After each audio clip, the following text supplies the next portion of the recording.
Saya udah membuat slide ini yaitu hustle culture. Ya, ini volume udah cukup keras atau memang perlu dikerasin lagi? Enggak cukup ya? Cukup. Terdengar ya? Oke.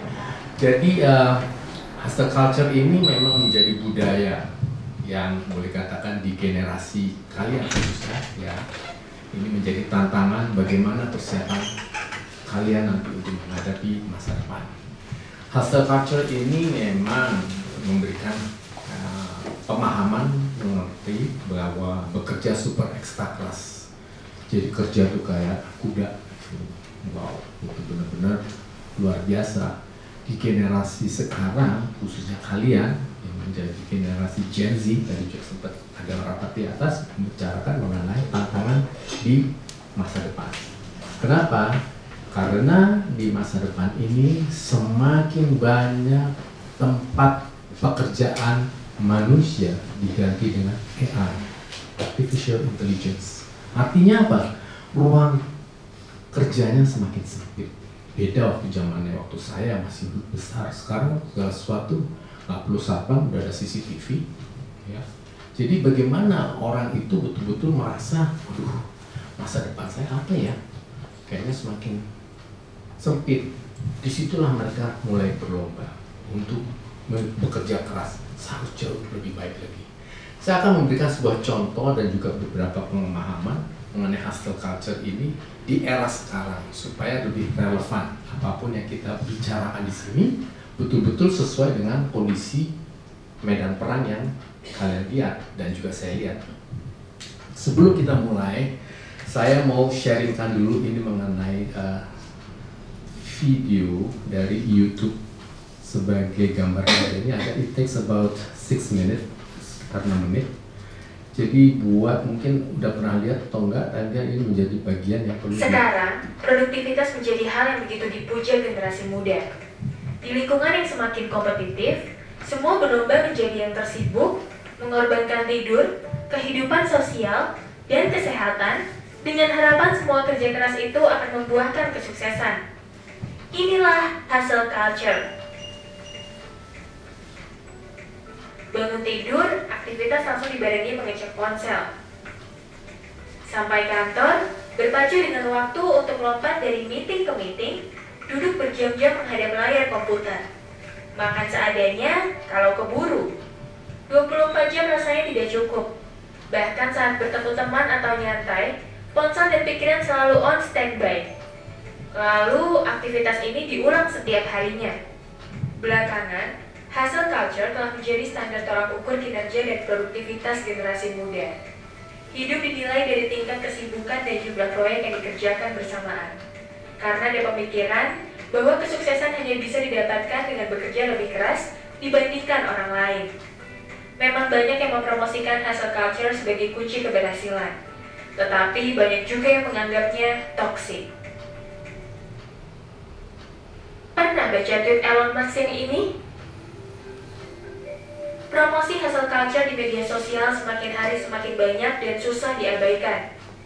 Dari unggahan foto orang yang bekerja 18 jam sehari, teman yang mendiskusikan bisnis baru, sampai quotes dari motivator dan wirausahawan muda.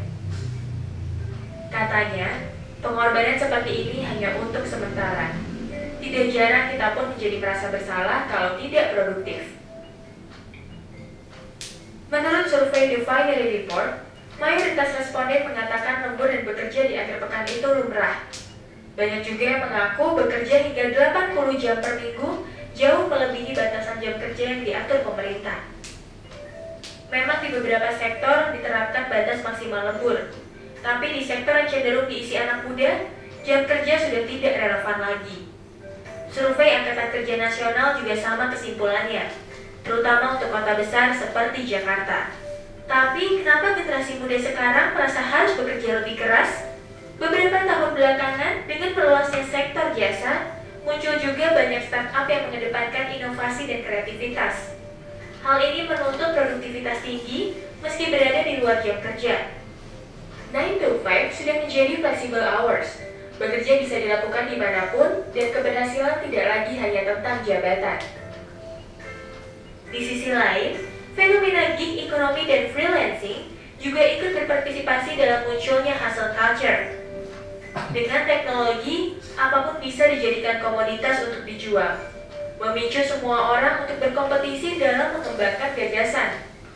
Berbeda dengan generasi sebelumnya yang bekerja hanya untuk mencari uang semata, hustle culture memotivasi generasi sekarang untuk menjadikan pekerjaan sebagai tujuan hidup. Dengan percepatan dinamika perekonomian sekarang, masa depan juga menjadi lebih tidak pasti. Sehingga generasi muda mau tidak mau harus berkompetisi lebih keras. Jangan salah, bekerja keras tetap penting. Lagi pula, tidak bisa juga kita duduk diam dan berharap keadaan akan membaik sendirinya. Ketika kita bisa mencapai lebih dan mengalahkan yang lainnya, banyak yang akan menghargai dan memuji, sehingga kepercayaan diri meningkat. Budaya ini pun melatih kedisiplinan tingkat tinggi, karena meskipun melelahkan, kerja keras turut membangun ketangguhan mental. Banyak juga yang jadi termotivasi untuk terus mencapai sesuatu yang belum pernah dicapai orang lain. Awalnya, kerja berlebih mungkin memacu produktivitas, tapi menghiraukan batasan diri juga lama-lama akan berdampak buruk. Berbagai studi membuktikan, selain menimbulkan gangguan kecemasan dan depresi, jam kerja berlebih ternyata tidak berdampak signifikan pada meningkatnya level kebahagiaan generasi ini. Meski taraf hidupnya membaik, banyak yang malah akhirnya frustasi, mengaku tidak bahagia, dan berpandangan hidup negatif. Lama-lama, obsesi pada hustle culture telah mendorong krisis mental dan memicu terjadinya burnout, yang pada 2019 diklasifikasikan WHO sebagai kondisi medis. Gangguan kecemasan dan depresi juga menjadi salah satu penyebab utama menurunnya tingkat produktivitas kerja senilai hingga $1 triliun per tahunnya. Makanya, sesekali kita harus berhenti untuk melihat gambaran besarnya. Karena meski dijanjikan imbalan besar, banyak yang akhirnya terperangkap dalam adrenalin semata. To-do list rasanya tidak habis-habis, sampai lupa bertanya pada diri sendiri, apa sih yang dikejar? Bukan berarti kita berhenti, tapi lebih sadar akan alasan dibalik mengapa kita bekerja begitu kerasnya. Pada akhirnya, semua orang memang berbeda dengan realita kehidupannya masing-masing. Sebagian orang memang gemar bekerja sehingga menggandrungi hustle culture. Beberapa lainnya mungkin tidak memiliki pilihan. Ada juga yang ingin lebih mengapresiasi hidup tanpa perlu mencemaskan pekerjaan setiap saat. Bukan berarti mereka tidak bekerja keras. Tidak ada yang benar atau salah, karena semuanya kembali ke keseimbangan yang cocok bagi diri masing-masing.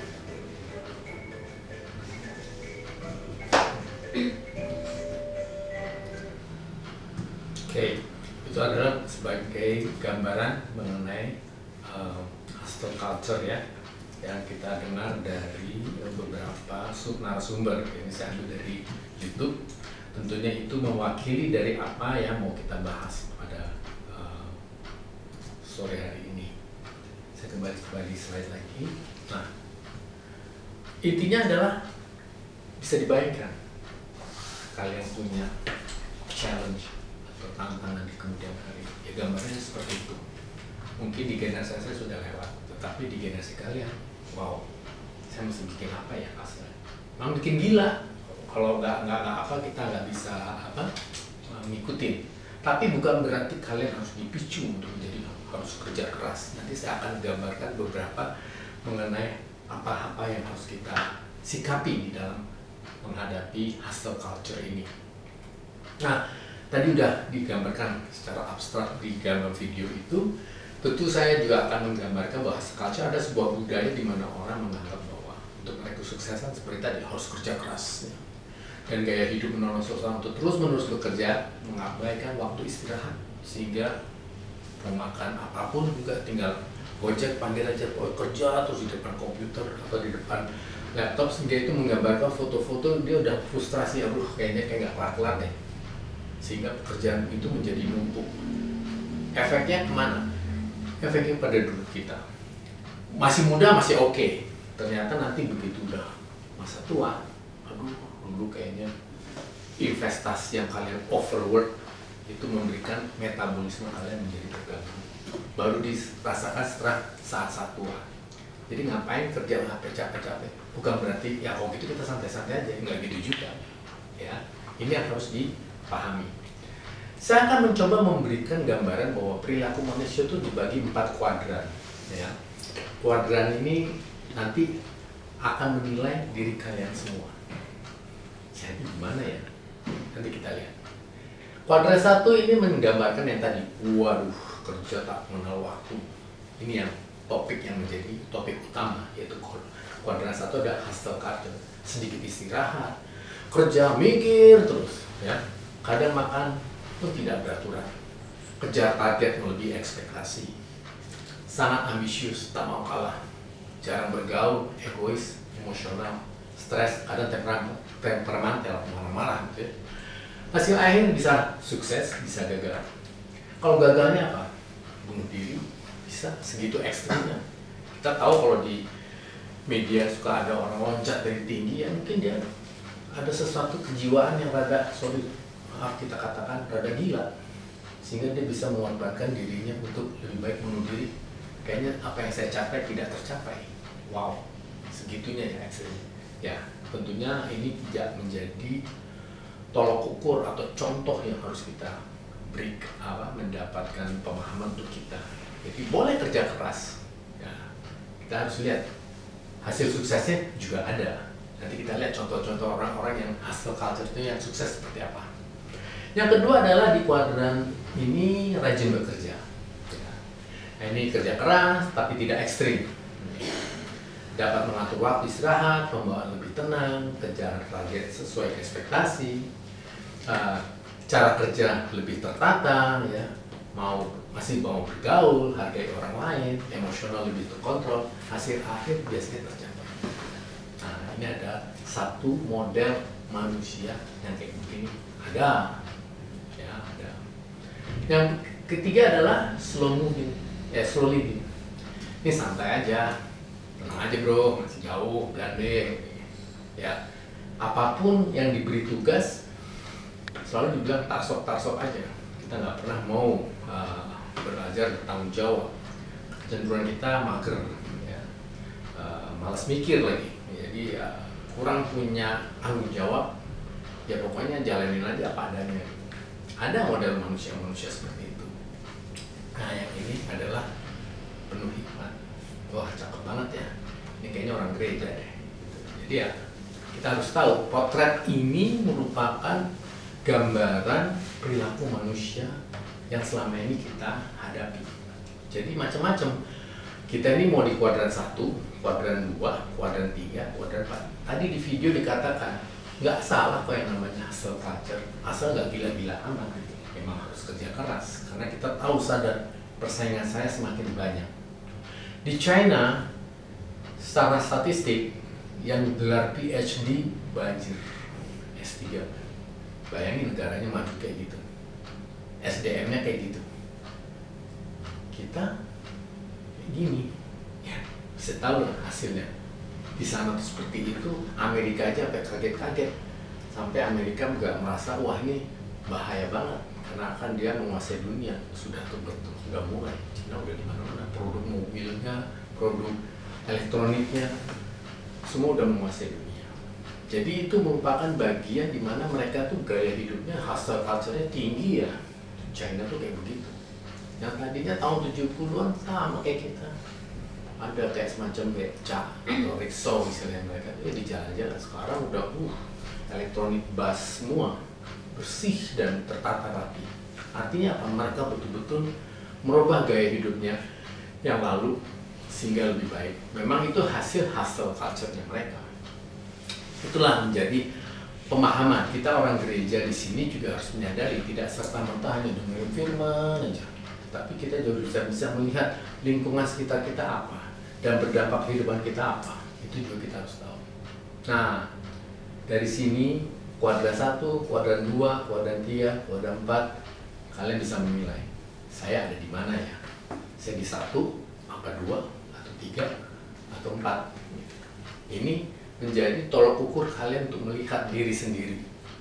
Saya ini di kuadran 1 atau 2. Bisa juga kombinasi. Saya antara 1 dan 2, atau enggak 1 dan 3, atau saya juga dari 2 dan 4 gitu. Ini adalah semuanya potret kita semua, termasuk saya.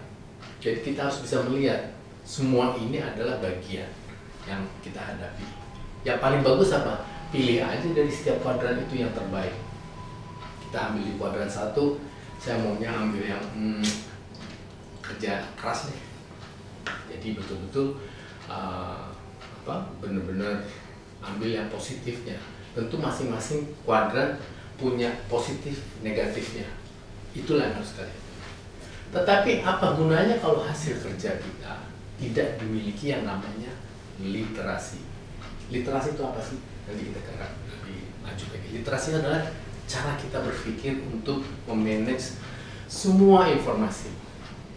Ya, saya akan berikan pemahaman literasi itu secara umum, yaitu diartikan sebetulnya melek huruf lah. Ya baca, gitu.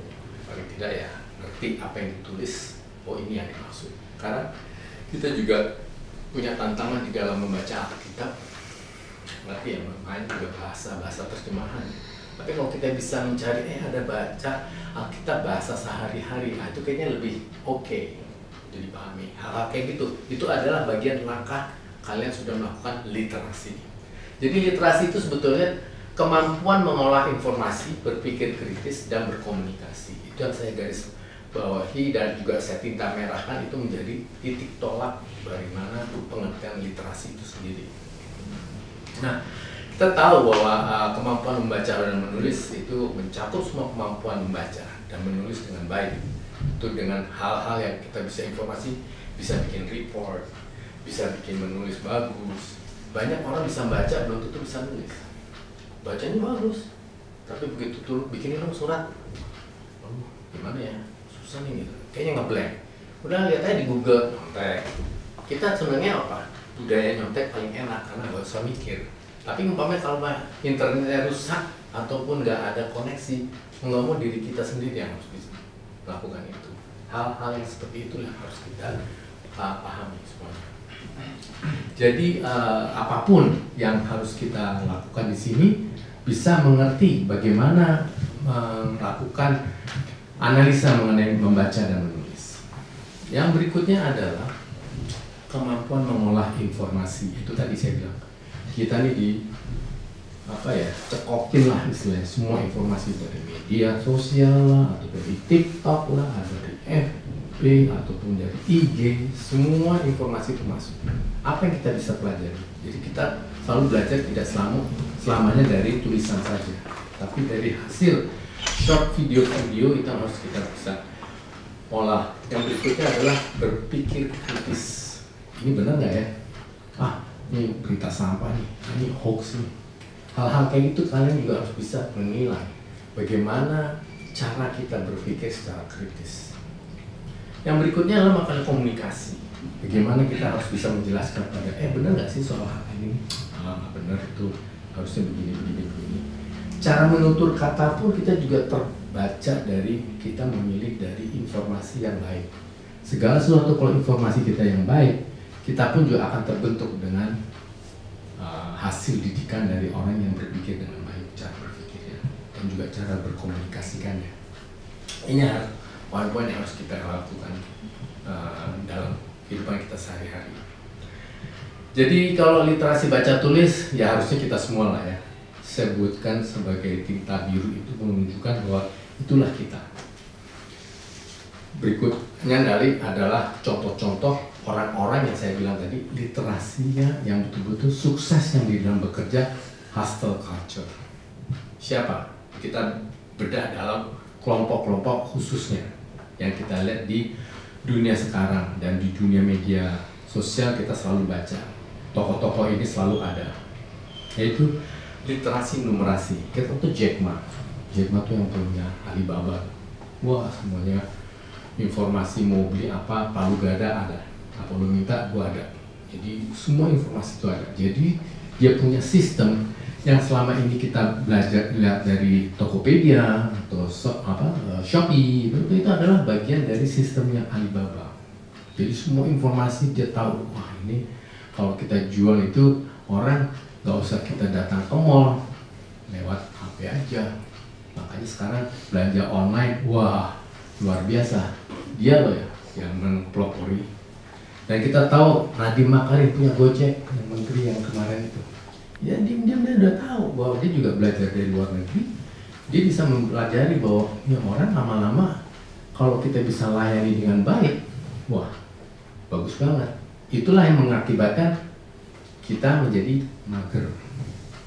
Apa-apa kita bergerak, pesan makanan, tinggal telepon atau tinggal tutul aja tuh semua screen itu. Yang penting ada OVO-nya, yang penting isi GoPay-nya terisi, kalau nggak ya nggak jajan gitu, isinya hal kayak gitu. Nah berikutnya adalah kita tahu siapa tuh Elon Musk sama B.J. Habibie. Dia tuh literasi dalam sains, wah hebat banget. Dan SpaceX itu yang menuju ke angkasa luar, dia punya visi bahwa ini siapa yang mau naik, tapi mereka dia bilang enggak, pasti orang pasti butuh ke luar angkasa. B.J. Habibie kita tahu dia pencipta sayap Airbus salah satunya. Itu kan dia juga betul-betul literasi sains. Literasi sains tadi yang saya bilang bahwa hustle culture mereka di bidang sains. Ya.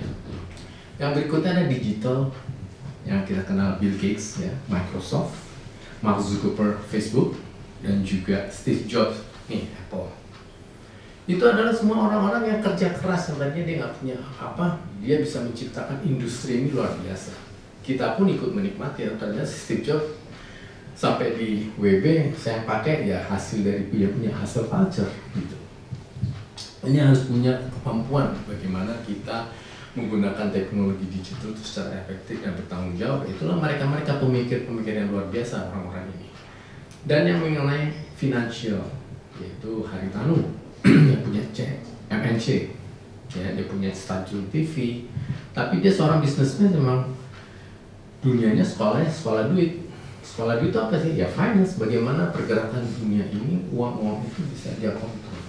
Sehingga dia bisa memproject financing, orang mau menggunakan uang, tidak harus melalui jalur bank, bisa juga. Tetapi mereka itu juga sebagai peminjam-peminjam, dia harus bisa melihat, mengkolek semua para investor, dia kelola.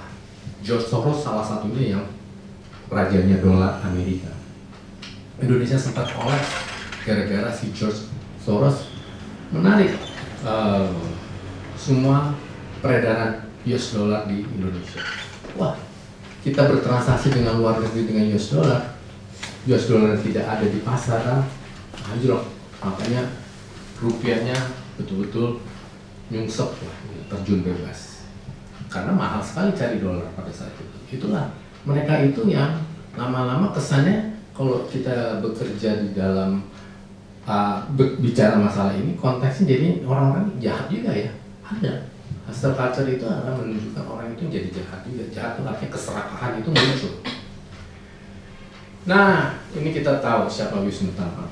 Wisnu Tama kan yang TVNet ya. Kita juga tahu di hal-hal budaya kemarin pada waktu pembukaan PON atau pembukaan Asian Games, salah satu yang menjadi viral adalah pembukaan. Atau ada tamu-tamu negara dari luar negeri, Presiden Jokowi pasti menggunakan Wisnu Tama untuk di Bali untuk memperkenalkan budaya Indonesia. Tapi kemasannya bagus banget gitu. Itulah orang-orang yang bekerja di bidang budaya, bagaimana membuat satu tampilan atau performance yang enak dilihat. Itu ya Wisnu Tama memang ahlinya, arsiteknya. Dan yang ini adalah kita kenal siapa dia. Itu Pak Rudi Hidayat. Dia tuh literasi visual. Ini TV ataupun hal-hal yang kayak di screen di atas itu adalah salah satu bagian dari sumbangan dari beliau. Paling dia punya bisnis, kita bisa lihat di FB-nya dia dan juga Instagram dia. Kalau kita buka, dia punya alamat di Rudi 712, itu berarti dia. Artinya apa? Mereka itu adalah orang-orang yang sukses di bidang literasinya betul-betul sesuai dengan hustle culture yang mereka lakukan itu membuahkan. Ini sebagai contoh aja yang kita bisa pahami. Nah, sebetulnya kita tahu apa sih manfaat literasi? Literasi itu adalah akses pengetahuan. Literasi mungkin individu untuk mengakses dan memahami informasi dari berbagai sumber tadi yang sudah sampaikan ya. Dan juga peningkatan keterampilan. Ya. Membuat kita jadi lebih tahu, oh gara-gara ini ya. Jadi kita juga harus belajar. Kesuksesan orang itu juga bisa menjadi suksesnya kita. Ini yang harus kita pelajari. Peningkatan kesejahteraan jelas lah. Kalau kita bisa sukses itu yang kerja di tempatnya Apple berapa orang, yang menciptakan Google wah berapa orang, kantornya udah seluruh dunia. Dan sekarang gaya office-nya itu sekarang udah jadi sebagai tren, kayak kantornya kayak Google dong. Tahu nggak kantornya Google tuh kayak gimana? Modelnya tuh kayak ada model meja biliar dan pingpong, tapi bukan berarti terus main-main ya. Mereka adalah artinya end product oriented, artinya betul-betul hasil akhirnya itu seperti apa. Dia nggak melihat prosesnya, mau kerja di rumah kayak mau di kantor kayak mau, nggak model office yang kayak di belakang meja kayak kantor-kantor zaman-zaman ya sewaktu saya muda seperti yang lalu-lalu. Sekarang udah kantornya lebih relax, fleksibel. Sekarang udah kerja pun di cafe pun juga bisa, asal modelnya wifi-nya kuat kayak gitu-gitu. Jadi perkembangan zaman itu sekarang tidak selalu orang berkantor itu harus di satu gedung gitu, enggak, bisa di mana-mana saja. Yang penting hasil akhirnya. Nah, yang terakhir manfaat literasi ini adalah pentingnya literasi, yaitu kita tadi sudah tahu bahwa setiap individu punya kelebihan, entah itu di bidang ekonomi, politik, atau sosial budaya. Semua tuh mempunyai lahan-lahan di mana itu akan bisa kita berkiprah. Nah, disitulah panggilan kita di mana. Saya lebih cocok di sini deh sendiri. Saya lebih cocok menjadi guru deh. Itu semua poin-poin literasi-literasi yang harusnya kita bisa lihat lebih baik untuk kehidupan kita di masa depan. Nah, itu baru kita bicara dunia. Tapi apa yang sudah kita pelajari selama ini di gereja? Tentu kita harus melihat apa yang Tuhan Yesus sudah berikan kepada kita, dan juga semua dari pendeta-pendeta dan juga para penatua, ataupun juga kalian juga mendengarkan dari pendeta luar ya. Kita harus tahu bahwa hidup kita ini harusnya sadar siapa diri kita. Kita ambil dari Amsal 1 ayat 5 dan 7. Di situ kita baca, baiklah orang bijak mendengar dan menambah ilmu, dan baiklah orang yang berpengertian memperoleh bahan pertimbangan. Takut akan Tuhan adalah permulaan pengetahuan, tetapi orang bodoh menghina hikmat dan didikan. Tadi di kuadran berapa nih kira-kira? Kuadran 1 kan? Artinya kita harus tahu, kita harus punya hikmat. Jadi sebenarnya sasaran kita kalau bisa cenderung ke kuadran 4 tadi. Berikutnya adalah pengkhotbah 3. Untuk segala sesuatu ada masanya. Untuk apapun di bawah langit ini ada waktunya. Jadi kalau kita mau kerja keras, kalau Tuhan tidak memberikan dalam arti belum waktunya, ya jangan. Kita frustrasi, kerja keras jalan terus. Tapi itu tadi, kita harus bisa memilah bahwa belum saatnya saya mendapatkan kesuksesan itu pada saat ini sekarang. Ada istilah sukses adalah kegagalan yang tertunda, istilahnya itu. Jadi ya kita harus tahu, harus sadar diri. Ia membuat segala sesuatu indah pada waktunya. Bahkan ia memberikan kekekalan dalam hati mereka. Tetapi manusia tidak dapat menyelami pekerjaan yang dilakukan Allah dari awal sampai akhir. Kita orangnya memang nggak sabaran, bahwa ini mau cepet-cepet aja. Tapi memang itu adalah satu proses di mana kita harus belajar untuk membantu dan untuk membentuk kita menjadi apa yang Tuhan mau, bukan kita yang mau. Dan bahwa setiap orang dapat makan, minum, menikmati kesenangan dalam segala jeripayanya, itu juga pemberian Allah. Mau kerja sampai jungkir balik kali, kalau kita nggak dapat ya belum waktunya. Memang Tuhan sudah menyatakan, nanti sabar, kerjain dulu, nanti akan dapat. Seperti itulah konsep yang kita harus bisa pikirkan, melatih kesabaran kita. Yang berikut dari Matius, ini kan selalu kita dengar. Karena itu aku berkata kepadamu, janganlah khawatir akan hidupmu, hendak kamu makan untuk minum. Jangan khawatir pula di tubuhmu apa yang hendak kamu pakai, dan bukan hidup itu lebih penting dari makanan, dan tubuh itu lebih penting daripada pakaian. Artinya apa? Ya kita harus mikirkan bahwa jangan sampai kesehatan kita anggap remeh. Salah satunya itu. Dan juga kita jangan khawatir besok makan apa ya. Ya, itu sebetulnya tidak sesimpel apa yang kita bayangkan. Kalau kekhawatiran pasti ada, saya pun juga khawatir. Kalau nanti saya pensiun, saya mau makan apa ya? Ternyata saya sudah pensiun, tetap makan tuh. Ya, artinya segala sesuatu pasti Tuhan cukupkan. Bagaimana caranya ya? Kita harus berdoa. Berdoa pasti Tuhan akan berikan satu jalan di mana ada berkat-berkat di mana orang masih udah pensiun ya, bantu saya ya, penting ini ya udah kerja lagi. Hal-hal itu kita tidak tahu. Tapi kita harus mulai bahwa segala sesuatu kita berdoa biar Tuhan yang memberikan gambaran itu semua. Kalau udah berdoa terus nggak dapat gimana? Ya terus. Karena hidup ini kita milik Tuhan, di mana kita harus bisa bekerja. Dan kemarin pada waktu kenaikan kita ingat kan ada avoda yang disampaikan oleh pendeta Heider. Avoda itu ada 3 komponen yang penting: beribadah, bekerja, dan melayani. Itulah bagian yang harus kita penuhi di dalam 3 komponen itu dalam kehidupan kita. Kiranya ini menjadi perenungan kita semua. Dan ini juga ayat yang harus kita pahami di ayat 31 di Matius 6. Sebab itu janganlah kamu khawatir dan berkata apakah yang kamu makan, seperti tadi disampaikan ya, apa yang kamu minum. Tuhan sudah memberikan jaminan kepada kita semua. Dan kekhawatiran kita jangan seperti orang bangsa-bangsa lain yang tidak mengenal Allah. Dan kita juga melihat ini menjadi ayat favorit, bukan ayat favorit ya, sebagai ayat yang populer yang selalu disiapkan orang juga dipelintir. Tetapi carilah dahulu kerajaan Allah dan kebenarannya, maka semuanya itu akan ditambahkan kepadamu. Yang ditambahkan kesannya, wah saya dapat berkat, habis ini mau dapat rumah, sesuatu yang fisik. Tidak, pengertian berkat di sini adalah knowledge. Bagaimana knowledge itu bisa merubah kalian menjadi yang lebih baik. Jadi tidak semata-mata harus berpikir secara materi, dan kita juga tidak menjadi orang yang bermaterialistis. Ini kita harus lihat kombinasi apa yang kita geluti di dalam hustle culture tadi dengan apa yang disampaikan dalam firman-firman ini. Ya, kiranya ini menjadi renungan kita semua. Singkat saja, saya paling tidak sudah memberikan gambaran. Ternyata itulah tantangan kalian di dalam hidup ini. Sekalinya kalau saya menyampaikan ini tidak terlalu berlama-lama, simple, capture-nya dapat, berkatnya dapat. Tadi udah kita lihat gambaran duniawi seperti itu tantangannya, tapi kita di sini juga diberikan pemahaman gereja mau ngomong apa sih kalau umpamanya di dunia seperti itu.